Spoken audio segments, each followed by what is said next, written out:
I've painted our whole house in a year.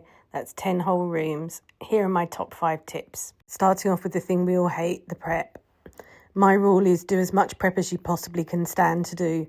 We all know we'll get a much better finish and look at the end of the project the more prep that we've done. So make sure you've done the sanding, the filling in the holes, the cleaning the walls, the caulking, as the better blank canvas you can create before starting painting will ensure that you have a really good finish after.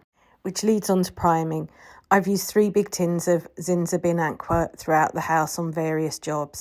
All of our woodwork was painted in oil-based paint, and so I primed it first before going over with water-based paint. The first room I did here, you can see the purple. That was purple gloss paint, so I covered it in Bin Aqua and then was able to use satin water-based on it.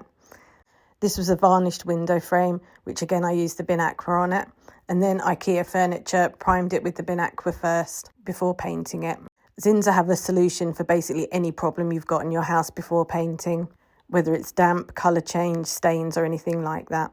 When we moved into the house a year ago, I spent about £150 on decorating tools, and I do not regret this one bit. The 2 rollers that I bought I've used throughout the whole house and haven't had to replace because I've washed them out each time because they're such good quality. I have amassed a few extra paintbrushes because I'm rather addicted to them, but there's absolutely no need to if you wash them out each time really well and you buy good quality. The 2 rollers that I bought were the Arrowworthy and the Axis. Both of them wash out really well. I really love an angled paintbrush as well, so these and also the Paint Warriors brushes are really good quality and get a really good finish. My other can't live without thing is a Worcester paint pail. I've used this in every room and actually bought a second one because I love it so much. All the tools I use are linked in my bio under decorating tools to get a professional finish button. And on to paint. Buy the best quality paint that you can afford to buy for the project. And always buy the paint that's appropriate for whatever you're painting. I've used different paint in every project. The walls are mainly painted in Farrow & Ball, with the exception of my husband's office and the front room. They're in Dulux Heritage. I used Rust-Oleum kitchen cupboard paint for our kitchen cupboards and my son's room wardrobes. And then I use Zinsser all coats for some of the specialist jobs like the UPVC windows and the metal door and the outside of the porch.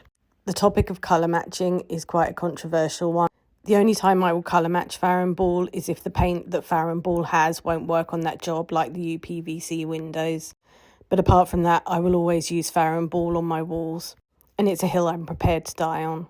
And my last point is time. However long you think it's going to take you, it will always take you longer. This is a video of me completely losing the plot when I was halfway through doing the kitchen makeover. You will always start a project enthusiastic and thinking it's just going to take you a couple of days.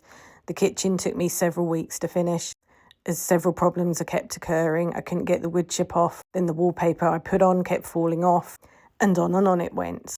But what you have to remember is it really is all worth it, because when you get those after videos and after pictures and that house is now yours to live in, you really will soon forget all of that stress. Honestly, you will.